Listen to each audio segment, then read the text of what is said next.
All right. Welcome to the FeedBak podcast, everybody. My name is Back. This is episode 231. Real quick, if you haven't checked out the last episode, I had Aaron Cheatham on, and we talked about Skankfest.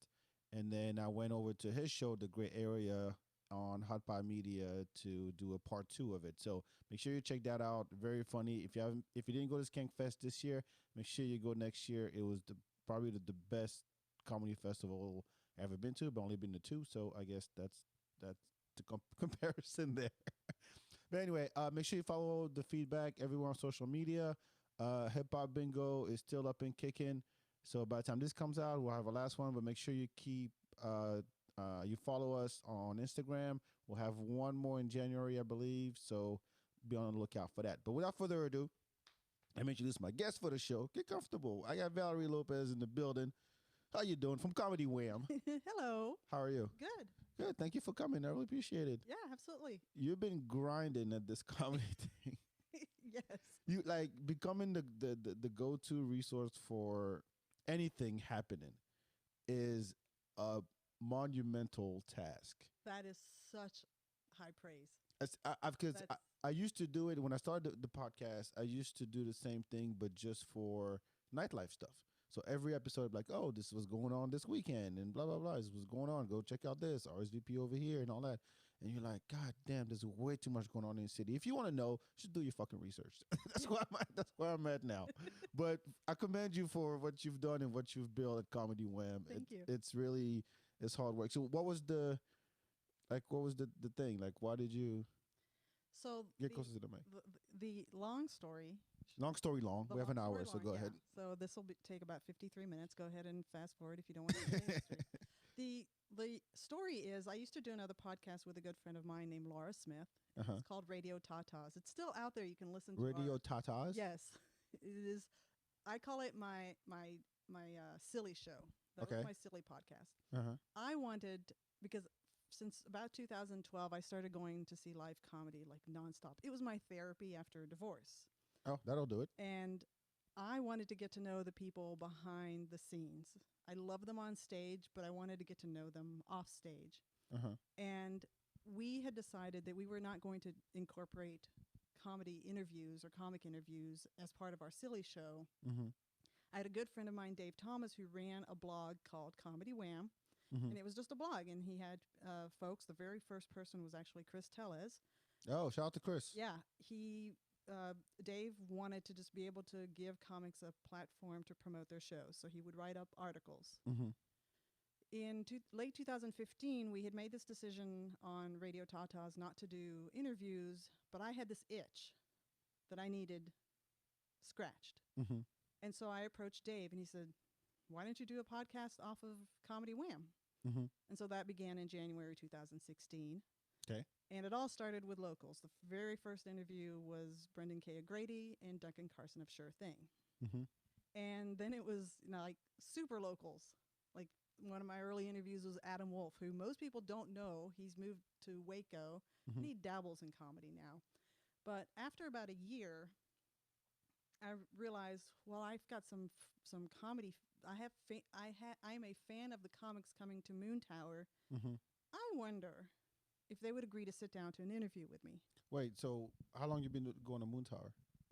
Since I think 2016. So this was my 5th year. Well, you don't count 2020, obviously. Yeah. But this is my 5th calendar year. I got 9 years on you. Yeah, I know, but you're 231. I got 237, buddy. All right. Okay, shit. All right. You're gonna bring the heat. I'm gonna bring. Nah, I'll take it. If I did shit, I gotta be able to take it. But fair enough. Yeah, no. Fair enough. Go ahead. And I was shocked, and we even applied for a press pass, and I'm like, there's no fucking way they're gonna give us a press pass because we're just a blog, and I've just interviewed a handful of people. By then, I was a year plus into interviewing comics. But it all worked out. They gave us press passes, so we were able to go to shows, and I landed interviews. Don't ask me who, because I can't remember every single one. Were you doing interviews at the Stephen F. Austin upstairs?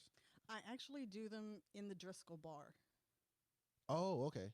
When I do my Moontower interviews and even some other like out of towner interviews, I always go to the Driscoll Okay. because these out of towners, I think they get such a great experience by sitting in that lounge. Yeah. It's so Texan Yeah, it's true. and it puts them at ease, Mm-hmm. and I get great conversations that way. Nice. Yeah. So you want to name drop who you've had? Oh my gosh. Well, they're all in the archive, but Yeah, go to comedywham.com and all that bullshit. We'll subscribe get to on it. iTunes Yeah, yeah. and all that good stuff. But so I love Jeremiah Watkins. I think you're a fan too. Yes. From goddamn Comedy Jam. Yep. Then he's just been blowing up as a like solo performer Mhm. lately. He was my. I think he may have been my first Moontower interview. I'd actually have to go back and double check, but he's been so kind with me that every year he sits down with me. And now Oh, that's dope. every now our running joke is I get less and less time with him because he's so damned busy. Yeah, yeah. And now he's like, And he's a dad too now. I don't need Comedy Wham. And I'm like, I know you don't need us. But But Jeremiah's a good kid. Really. he's such a good guy. Yeah. Such a good guy. And some of the like I can't believe I landed them folks include Andy Kindler. And I know you've interviewed people that like, oh my God, that's incredible that you. I'm not trying to compare notes, but that's fine. No, you know that feeling. Yeah, I You know, really. how, Yeah, yeah. Oh my God, this person is actually taking time out of their day to talk to me. Yeah. Yeah, it's an incredible feeling, and it's an incredible feeling when at the end you realize, wow, they were really giving of themselves. Like Andy Kindler, because he's such a mental health advocate, Yeah. and he's so open about his own experiences. Mhm. Like it was at the end, you're like, man, I feel like I sat in a therapy session. That's most comics. Right? I get that comment a lot too. Yeah, 'Cause yeah. I try to be as neutral as possible in my interviews. Like I don't try to impose like. Oh no, of my course, thing. of course. Yeah, I think it's that if it's set up like hey, we're just talking here. Mm-hmm. Like there's no judgment, no. If it turns into a pluck show, it gets annoying. But if Yeah. it's hey, we're just two human beings talking, Mhm. because at the end of the day, that's what podcast is. When you I mean, any comedy podcast is literally just comics sitting around shooting the shit. Yeah. That's really all it is. Unless they have no agenda, nothing. This is what I do. What a lot of podcasts do. Mm-hmm. But I think is that connection they crave because they're on the road all the time by themselves, and fans that come up after shows, they either love it or hate it, or they talk shit, or they heckle, or they follow what the people say on Instagram and comments and all that stuff. And when someone goes, I just want to talk to you, and you go, oh my God, oh yes, let's talk. Yeah, and a lot of like, especially the higher level names, they're used to people sucking their dicks. Exactly. Keep the And- mic close. Okay, sorry. Yeah. It's ironic that you tell me to put the mic closer as I'm saying. people Exactly. sucking As a their dicks. professional Yeah. podcaster, ladies and gentlemen, Valerie doesn't know how to hold a microphone. Well, I have a stand, so I don't have to think about it. Ah. Plus, I'm never the one that people care to listen to. So this is a very different vibe. So, Oh, okay. yeah. So these people are so used to people like, oh my God, you're so great. And I do tend to be, oh my God, you're so great. Yeah. But I also think that I ask questions that are open ended so that they can talk the majority of the time. Right, It's right. never my goal. It's a balancing act. And I don't know how you have dealt with this, because while I want to ask the open ended question Mhm. that lets you go off the rails, I also want to have a conversation. Yeah. There's different kinds. I mean, even outside of podcasts, when I'm just talking to comics, there are comics who would like to hold court.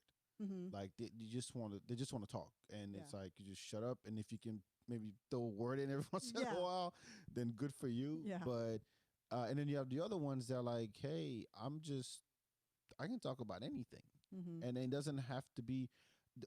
I honestly don't like to talk about comedy with comedians, Yeah. because they talk about it all the time, Right. and I think it gets like there's no how can I put this? The bottom line is always, yes, get on stage and be funny. That's it. Like there's not looking for tips, and I'm not looking Right. for advice or how the industry works or whatever. It's just it always comes down to the same thing. And I'm not asking, so how do you write your jokes? How do you come up with your premises? And was the worst heckle you ever had? Nah, it gets annoying. I'd rather get to know people on a human level. Right. Like and I'd say this many times. Like you're Godfrey, you're Dan Soder, you're Mo Amer. Just talk. You're Sean Patton. Let's just shoot the shit. Really, no agenda, no judgment. The conversation goes wherever it goes. Right. And I do that in real life all the time, so it's easy for me. But I don't like to set things up as an interview.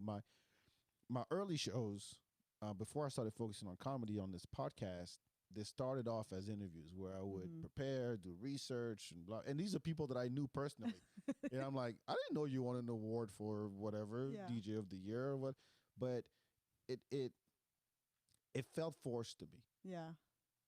And it felt like I was doing like an NPR type thing where I'm like, it's not the Tonight Show either, because the kind of stuff they talk about on those late night talk shows is kind of trivial, but I want to have an actual conversation with somebody. I don't care really whether you're a comedian or not. Yeah. It's just us talking. So that's how I come at it. Yeah. And see, I do a lot of research. Yeah, you came. What's your notes? They're over there. They're going to come out when I'm ready. Oh shit! Now you're going to interview me on my own show? God damn! That's how good I am. No, I do a lot of research, and I think part of it is I want them, because Comedy Wham is not known outside of Austin. So particularly with the outsiders coming in, I want them to know that I didn't just ask for an interview and I wasn't going to do my homework. Right. I want them to know that I do know your background, and it's also a self-trust issue. Like I'm a mathematician by background, so I rely on detail. Detail is my thing. And if I don't trust myself enough to not have done the research, to not know the details, you have to be to prepared, just have so like I'm not shitting you when I tell you the fact that this is a no agenda conversation is scary. Oh. Because I like to have an agenda. Well, so this is going to be interesting then, Valerie. So what do you have for lunch? No, I'm kidding. My drink. No, so, but you never wanted to. I mean, you're a huge comedy fan, obviously. Otherwise, you wouldn't be doing this. But you never wanted to try it. You never. Well, did you? I did try. And? So the thing is, I never wanted to do the podcast. I didn't do the podcast because I wanted to become a comic. That was never on my radar. But a few years ago, I went to a comedy show, and I don't know. There's something about the performer, and I know exactly the moment. And I'm not going to name the person because they were not being well received by the audience. And it pissed me off because I loved this person. And I thought, I didn't think, oh, well, if they can bomb, I can bomb too. It was more of, this person shows so much perseverance, because I know in other venues they've performed and gotten great laughs. It was just this particular moment. And then on the drive home, I'm like, I wonder if I could write a joke. And I wrote a joke. I wrote my first joke. Can you tell it? No. It's a long story, and I don't want to tell it, but. Well, okay, go ahead. Yeah, so I thought, okay, I'm going to write this joke, and remember the part about detail? Yeah. Wrote it, word Paragraph for word. Style, okay. Paragraphs, and then I thought, okay, I'm going to take this to an open mic, and I'm going to memorize this damn thing, and I'm going to go to this open mic. Now, luckily, I went to one of in my mind, one of the best open mics. Which one? It was Cenote, which doesn't happen Fridays, anymore. right? Friday night. Yeah, Fridays. Yep. And it was at the time hosted by Courtney Peterson. And I got the, first time open micer. Let's give her a... Let's clap for her. Let's encourage her on this her newfound journey. Plus, not only that, but so this was about 3 or 4 years ago. And on top of the fact that, they were giving me the first open mic welcome, it was, goddamn, I've interviewed half of the faces I've seen in this crowd. They're going to give me a pity laugh. Hey, it's a laugh nonetheless. Boost your confidence a little Yeah, bit. exactly. So, I walked away thinking, okay, I'm also, if you're only listening to this on audio, I am an older person. And by the way, this Uh-huh. is one of my notes. I think I'm now officially your first guest that is older than you. Yeah. So, world record right there. Yes. Yes. That is true. But with that, age and quote unquote wisdom, Uh-huh. I knew to be a realist about that experience. But I did get a little bit of the bug and I enjoyed it and I went to a lot of open mics. And it's not that my podcast changed Mm-hmm. because my goal was not, oh, I'm going to podcast so I can learn all the tricks of how to do this. It Right. was, I still want to be the fan when I podcast, but I want to try performing. And I did. And I was getting booked every once in a while. Mm-hmm. And that kind of evolved into, well, now I have a showcase, which Like you were producing or you were on the stage? I was producing Okay. the show. And then that changed hands last whenever. And now, because of that experience, I still book a show called the Comedy Wham Showcase. Mm-hmm. Well, when COVID happened, my son, sh- ugh, Go ahead. I have to be very careful because he's a teenager, therefore very private about Oh, what I the- share. Okay. He splits his time between my house, or before my house, and his stepmom's house Okay. because he lost his dad Okay. a few years ago. When COVID happened, so that alternating schedule Yeah. disappeared. Mm-hmm. And that alternating schedule was what allowed me to go hit open mics on my non-custodial weekends. Right. When COVID happened, that all stopped. And so I stopped performing, essentially. Mm-hmm. And now that things are opening back up again, we still haven't figured out, are we going back to that Mm-hmm. custodial schedule, even though it's just the stepmom? We think we're getting closer to that. But until then, my mission is I'm going to be the goddamn best parent I can be because my time with my son is limited. He's, sophomore. Yeah. So I have 2.5 years, and I'm not going to be a Maria Bamford. I'm not going to be, a Chelsea Handler or whoever. I'm not. That's not me. Yeah. I get that, and that's dope. That's admirable. Yeah. Admirable. Admirable. Oui. Fuck it. We won't get to that part, but no, I totally get it. It's if you see it as a form of, yeah, you're a fan of the art form, and you as an outlet, as a creative outlet, Mhm. for like people who love to write, for example, like the part of it that I love is the puzzle of it all. Mhm. Because my background is IT, so Okay. solving things Yeah. and trying to figure out make it work.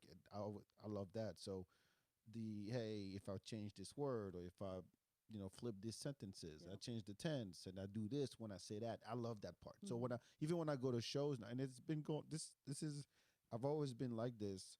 When I go to shows, yeah, I pay attention to the jokes, but I pay attention to everything else, the whole presentation of it all. Right. I'm like, yeah, probably did it hundreds and hundreds of times to get to this, but the process of working it through is what's interesting to me. I mean, yeah, I'm not saying I'm sitting here going, yeah, I will be the next Chris Rock. No, come on. I'm a grown ass man. Yeah. I got a son too. I can't be, I got my bandwidth is very, Yeah, very right. small, but it'll be, it's as long as you enjoy it and doing it for reasons that, that are true to you, who cares? Just, just do it. Yeah. But I got to ask, where did the French come from? Because I was surprised when I talked to you and you started like, yeah, what is that for? Parlez couramment français? Where? Je suis né en Belgique. Ah, okay. We're gonna have to translate because if we keep doing, okay, we're gonna do the whole show in French. We'll have subtitles on the YouTube Oui. video. Oh, really? Belgium? Yes. Wow. How long did you grow up there? Till I was 7. That's why I have no accent at all, because when I moved to Texas, Straight to Texas. straight to Texas. Uh-huh. My dad was from the Valley of Texas, South Okay. Texas. And I was thrown into, regular classrooms. Yep. Same sink here. or swim. Same here. And because my dad is Mexican, Mm-hmm. and he learned French fairly quickly when he started dating my mom over there in Belgium. Uh-huh. And she could speak English, but we still kept talking French at home at all times, even when we were in Texas. I think that's why I've never developed an accent. People have told me I do have some kind of accent, but I don't know what it is. Yeah, it's hard. Like, I mean, I've been here 20 some years Mm-hmm. in Austin, and people sense it, but they can't place it. It depends on the word I say. Sometimes they make fun of me, like just like I think I just heard it just now. Yeah. I think I just heard my French accent come out just now with the headphones. It doesn't help. But yeah, it depends on the word I say. Like there are certain words that I have a hard time with. Oil. I say oil. The cookie? No, like OIL. Oh, oil. Yeah. Yeah. I say oil. It's weird. But it's true that when you're like, thrown into the deep end, it's okay, new language, figure it out. Yeah. Did it hurt your brain? I don't think so. You don't remember that? Like when you go to school, like you're used to a language, right? Mm-hmm. You go to school and you have to read, write, understand English. Yeah. And then you come home and you're so happy to go back to French. Mm-hmm. Right? It didn't hurt? No, I am this is a terrible reveal of a character flaw that I have. I am very driven by revenge. Oh shit. And okay, you're gonna have to elaborate on that, because just if I were to isolate this right here, please don't. This will be very bad. No, back then, uh-huh, the classrooms were split between, you have the regular kids. What do you mean regular? Okay. And then you have the remedial kids. Now they call special needs or okay. So I was put into those classrooms. In the special ed? Yes. Because you didn't speak English? Correct. Yes. Why? Because that was how education was in the 70s. Oh. Now you're dating yourself, but go ahead. Yes, I know. It's all good. It's all good. So I would come home and I'd be so mad. And, my mom is a very motivated, like go-getter type of personality. Uh-huh. And she would just say, well, let's just work on your abilities to speak and write and do and read in English so that you can get out of that. And that was very motivating for me. That was your revenge. Like, I'm gonna show these motherfuckers that I can speak the easiest language to learn on earth. So easy. Yeah. English is so freaking easy. Wait, but your dad spoke English or Spanish?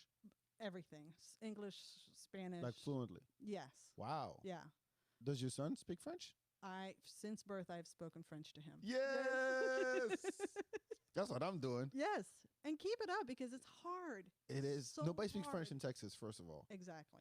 And I mean, I do the whole, even when he's with me and we watch cartoons, we'll watch Bluey in French.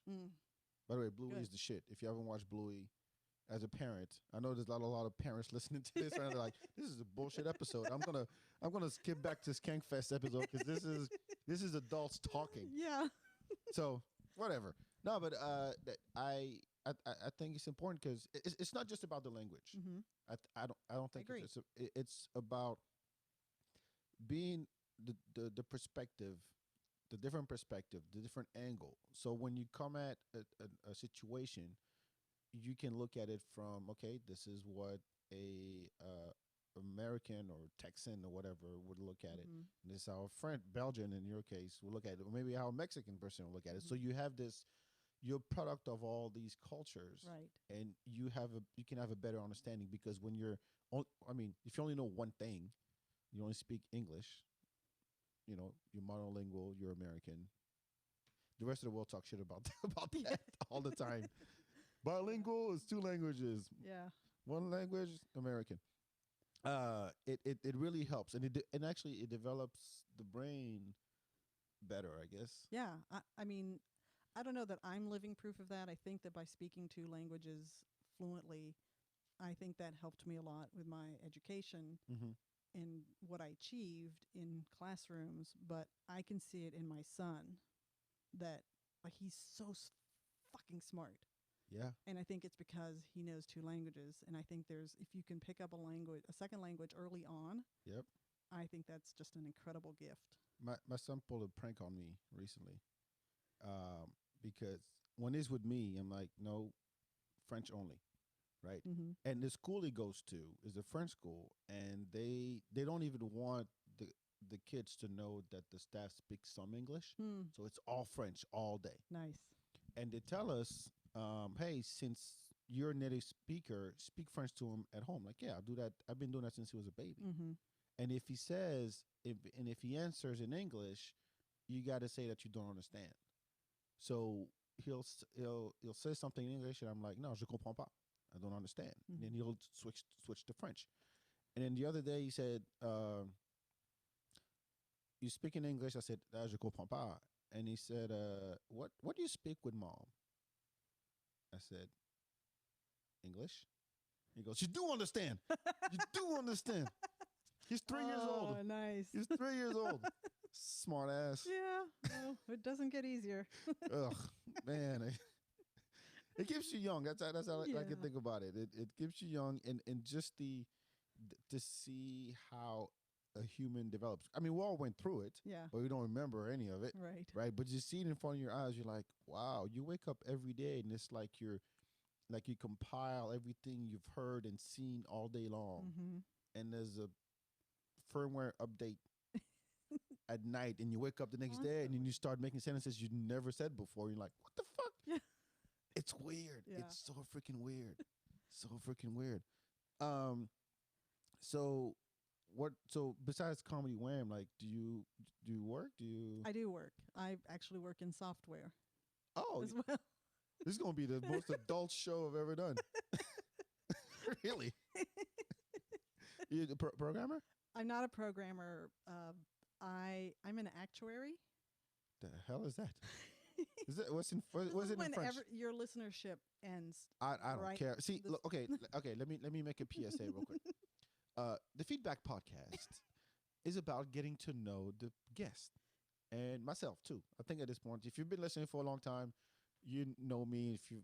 I like to share a lot, but I think that getting to know somebody in a more, I don't want to say intimate, but in like what makes you interesting is where I'm trying to get. Yeah. At. Yeah, Comedy Wham, great, but there's more to Valerie Lopez than Yeah. Comedy Wham. There's not much more. Huh? There's not much more. You just dated yourself. You've lived, okay? Don't how you say, short sell? What's the word? I think that works. Yeah. Denigrate. I'm a good Don't. denigrator. Yeah, you've been through shit. Yeah. I have You know, to you do got- shit. Yeah. Can we talk about the shit you went through? We No. could talk about most shit. I mean, we were just talking about dude before we turned the mics on, and I'm like, No. okay, Right? and you enjoyed it. Yeah. I didn't. I didn't. There's something about movies. I have a thing that if I watch the first 10 minutes of a movie and I Oh, can figure out the rest of the plot, I Not just this lose one. interest. Yeah. Yeah. I mean, it's the typical hero thing. The guy has a power, doesn't know yet, and then he Yeah. finds out, and he has to learn, or blah blah blah. He put a hand in the box. Harry Spoiler Potter. alert! Harry Potter, basically. It's the same shit. It's Yeah. every superhero or anybody with a superpower, anybody like a science fiction type shit. It's the same thing. And I'm like, well, it looks great. I gotta say, Looks fantastic. it looks really good. But besides that, Yeah. I But- watched it because it was. It's like you don't want to be. You don't want to be in a conversation when someone goes, "Have you watched Dune?" And you're like, "No," because it looks whack, and you don't want to be left out. Yeah. So like even people like it's like people who watch Squid Game or Tiger King. Like you don't want to be left out of the conversation, so you watch it just for that reason. Not because it's great, not because you're gonna enjoy it, just because if someone brings it up at an interview at work or wherever or at the grocery store, you watch Squid Games? Yeah, I did. All right, put the divider so I can Okay. do my grocery. I can go to the checkout. And that's all. That's why we watch things. But what else are you doing? Well, I'm a mom first, and then my job as an actuary for software company. Oh yeah, define actuary. That's what I forgot. Oh, define actuary. So I'm gonna learn a word today. I define it as somebody who prices risk. That's like the very shortest shorthand that I can give it. Then that gets your mind going. Then I drill down to, so you pay car insurance. Right. An actuary has collected a whole bunch of data and determined what your risk is. And that's how they determine how much you pay as a premium. Okay. So that's what an actuary does. Is that fun? It is for me. I've been doing it a long time. Yeah, math. that's right. That's right. Details, analytical. Yeah. Plus, Valerie Lopez, ladies and gentlemen. yes. And I haven't been at this company my entire career. I've had different jobs as an actuary that were just really, really fascinating and interesting. And so I like the work. Let me ask you this: Do you keep up with social media and all that stuff? Because I know, like, just for Comedy Wham alone, Yeah. I'm sure somebody else does it. It's not you. Oh, it's me. Oh, are you serious? Yeah, I'm serious. Ugh. Yeah. I mean, sorry, I didn't mean. Not to you. The ugh was not for you. It was because it. It's fucking exhausting. It is. It is. You know what? There are people. I mean, there are a lot of people. Like, I'm like, how do you have the time to have 20 stories in one day? Let alone in 1 hour. I've seen them like in 1 hour, and it's not even their stuff. It's not like they're going in and they're designing it. It's like, oh, here's a meme, and here's a GIF, and here's a video, and here's me is my face walking on the sidewalk. I'm like, when do you breathe? I mean, I don't get it. And I got, wow, I'm impressed right now. I really am. I'm like, I'm not doing enough in my life. So Comedy Wham is not just me. Comedy Wham is also a Richard Goodwin, who is an incredible programmer. He makes the website happen, but he could care less about the social media stuff. Is it a grown ass man too? He's a grown ass man too with a full time job. Okay, then I respect that. But you're wow. Yeah, I like challenges. I like learning new things. And so a lot of the digital art that you see, the videos that you see, I put those together because I wanted to teach myself how to do those things. Oh, yeah. And with the revenge thing, if someone tells you, Valerie, you'll never do this, I'm going to show you, motherfucker. That's what goes on. There's little Valerie on the shoulder, like, keep going. Yeah, that's right. I'm going to get your ass. Watch me. There's nothing that motivates me more than being told I cannot do something. Wow. Yeah. You cannot jump off an airplane. Okay, I'm not going to do that. I know my limits. I'm old enough to know my limits. But goddamn, can I post an Instagram story? You know your limits. At least your limits. Somebody will tell you, hey, you cannot run through the jungle naked. You cannot do to there. Okay. Well, maybe when I'm retired. Have you gone back to Belgium? I have. Well, so when I was growing up, after we had moved here, my mom would send me to spend summers with my grandmother in a little town. I don't know how well you know Belgium. I don't. My best friend lives there. It's in Brussels. Okay. I've never been. All right. So we were on the Walloon side, so the southeastern side, in a little town near Liège, which is far, little town off of Liège called Ozival. And she would send me for summers there, and I loved it. You know why? Because you know how all of the French and the Belgian are just like this too. They trash on Americans, right? Oh, yeah. That's what we do for a living. We love it. But when you're a teenager from America hanging out there, you are the rock star. And I loved being the rock star. When I would visit this little town, visiting my grandmother, going to the bakery. The French is the same way. They put it this way: they hate Americans in general, but they love the culture. Yeah, they eat it up. I mean, the Americans' #1 export is their culture. It's the entertainment, it's the music, it's everything, right?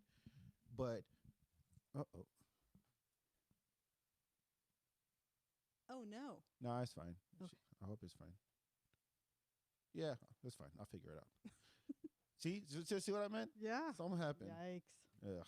All right. Well, maybe they cut out the really boring parts. No. It just happened. I just saw it. It's fine. Okay. But yeah, I think I don't know if I told this story on the air, but hold on.